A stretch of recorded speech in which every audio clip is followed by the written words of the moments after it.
नमस्कार, बहुत बहुत स्वागत है आप सभी का द प्रिंट लाइन्स में। चलिए नजर डालते हैं आज की 5 अहम खबरों पर।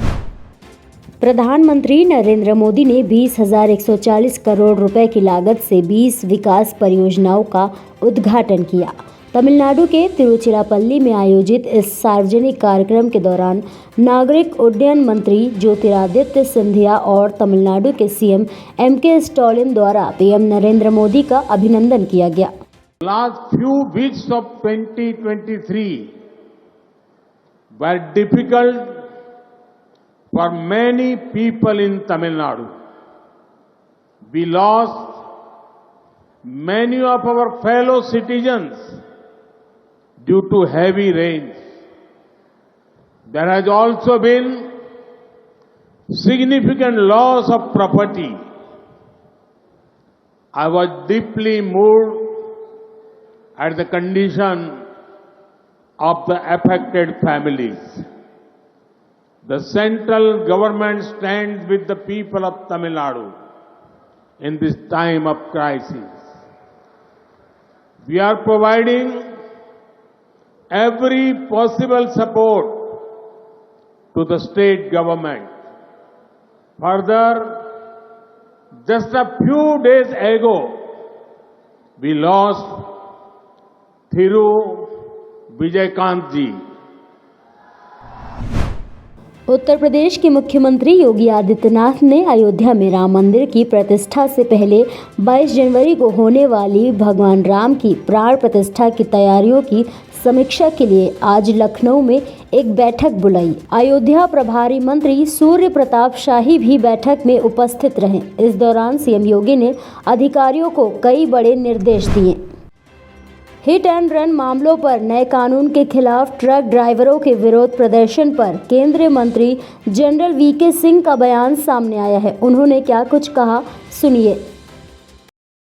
नहीं, यात्रियों को तो परेशानी, वो तो गलत बात है ना। यात्रियों को तो परेशानी नहीं होनी चाहिए, क्योंकि जो कानून जो बना है वो यात्रियों की मदद के लिए है।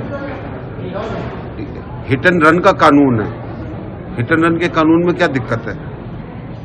हिट एंड रन करके पहले भाग जाता था ड्राइवर, कुछ नहीं होता था। अब एक कानून बना जैसे कि वो सजग रहे, तो सजग रहने के अंदर किसी तरह का वो नहीं होना चाहिए कि जी हमको ये पसंद नहीं आ रहा है, कल तो आप कहेंगे हम तो कभी लोगों को मारते हुए चले जाएंगे। तो ये आप लोगों ने समझाना हो। उनके ड्राइवरों का कहना है कि भीड़ से बचने के लिए वो भागते हैं, एक्सीडेंट हो जाता है जब, या किसी की एक्सीडेंट की बात नहीं है, हिट और रन की बात है। अगर ये समझ में नहीं आ रही तो आप लोग समझाइए। छत्तीसगढ़ के उप मुख्यमंत्री अरुण साव ने कहा, वास्तव में विपक्षी दल और इंडी गठबंधन के लोग सनातन से घृणा करते हैं। वास्तव में ये विपक्षी दल, इंडी गठबंधन के लोग सनातन से घृणा करते हैं, सनातन के खिलाफ लगातार बोल रहे हैं और जनता इन्हें निश्चित रूप से सबक सिखाएगी। देश भर में चल रही ट्रक ड्राइवर्स की हड़ताल का असर अब हर क्षेत्र में दिखने लगा है। सब्जियों की सप्लाई पर इस हड़ताल का खासा असर देखने को मिल रहा है। ट्रकों की हड़ताल की वजह से देश भर की मंडियों में सब्जियों की सप्लाई ठप हो चुकी है, जिसका असर सब्जियों के दामों में दिखने लगा है। मुंबई में भी सब्जियों के स्टॉक का हाल बुरा है। यहाँ सब्जी विक्रेताओं के पास सीमित स्टॉक होने की वजह से उन्हें मजबूरन सब्जियों के दामों में बढ़ोतरी करनी पड़ी। गाजियाबाद में भी विक्रेता इसी तरह परेशान हैं। 40% तो माल कम ही आया है, मतलब जो बड़ा बड़ा ट्रक आता है वो नहीं आया है। वही वो हड़ताल किया है ना वो लोग ने, पब्लिक ने, इसके लिए। हाँ, ट्रक ड्राइवर ने हड़ताल किया। बहुत बड़ा, मतलब अभी रेट बढ़ गया है सबका ना, मतलब माल कम आया, क्वांटिटी कम आया तो कस्टमर तो उतने ही आने वाले हैं, तो रेट वही ना, रेट बढ़ गया उसकी वजह से। लेकिन उतना फर्क नहीं रेट में पड़ा, लेकिन माल का क्वांटिटी कम है। हाँ, माल कम आया है।